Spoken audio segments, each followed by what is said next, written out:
শিখলাম, না শিখলে আমার যেটা কাজ আছে সেটা আমি করলাম, এরকমটা মেন্টালিটি থেকে আমাদের বের করে দিতে হবে। দিয়ে আমাকে শিখতে হবে যে আমি আমার যেটা প্রাপ্য কি শিখবো। আমি 3 মাস এখানে শিখতে এসেছি, স্যারেরা যেই হোক না কেন, আমি হই, নাসিম ভাই হোক বা অন্য কেউ, যে কোনো স্যার হোক না কেন, তাদের কাছ থেকে নেওয়ার চেষ্টা করবে।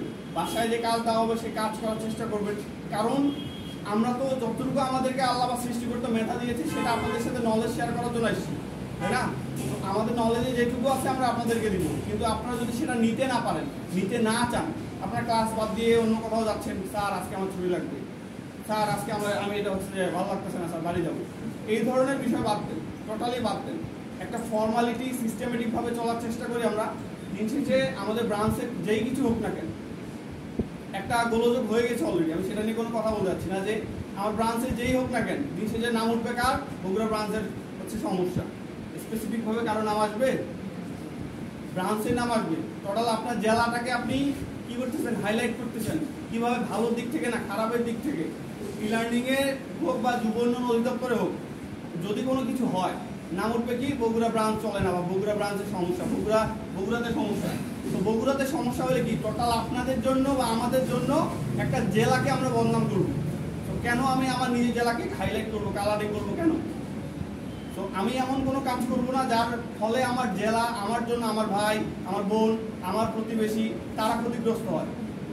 যদি আমরা এখানে বিশৃঙ্খলা ক্রিয়েট করি বা আপনারা বিশৃঙ্খলা ক্রিয়েট করেন, কিন্তু যুব উন্নয়ন অধিদপ্তর এমনও সিদ্ধান্ত নিতে বাধ্য হতে পারে যে না, বগুড়া ব্রাঞ্চ টোটালি বন্ধ, বগুড়া ব্রাঞ্চে কোনো ট্রেনিং হবে না।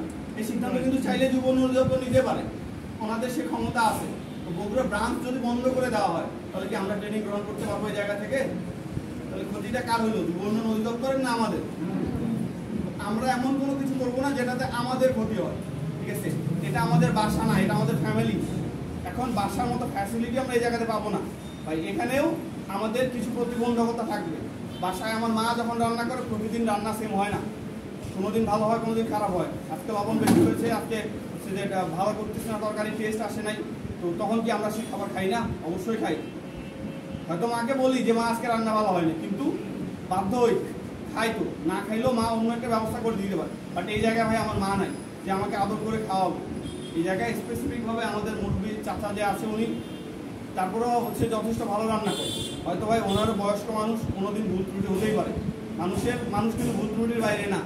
তো ভুল ত্রুটি হইলে আমরা এগুলা বাদ দিয়ে, যেহেতু ভাই একবেলা তো এখানে আমরা খাচ্ছি, একবেলা খাবার দাবারের এইসব চিন্তা মাথার মধ্যে না রেখে শিখতে এসে শিখবো এবং সিস্টেমেটিকভাবে রাখবো।